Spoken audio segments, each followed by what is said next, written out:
What's going on? Today I'm going to cover tuples in Python.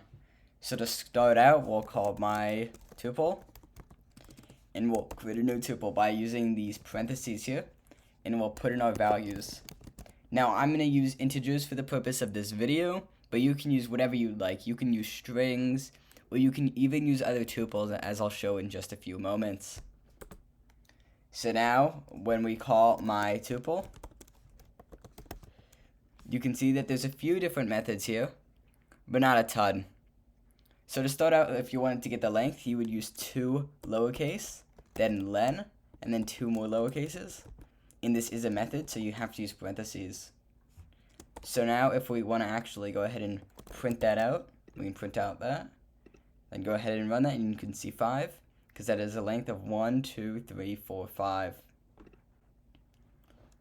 So now I want to show you how you can actually get, you can use subtuples or like a 2D tuple. So here, instead of this, we could put another 1, 2, 3, 4, 5. Here we could put 1, 2, 3.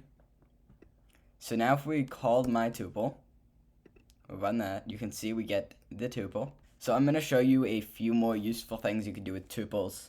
So if you type in .index, and then access, let's say, 1, this isn't going to return what you might think. It actually returns 0.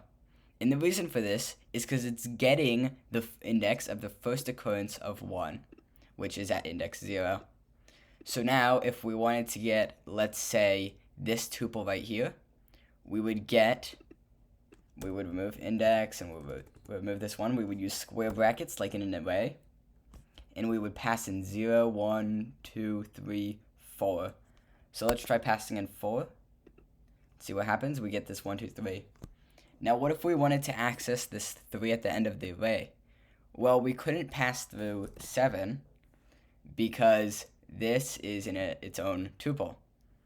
So what we actually have to pass through is another pair of square brackets, and we could pass through 2.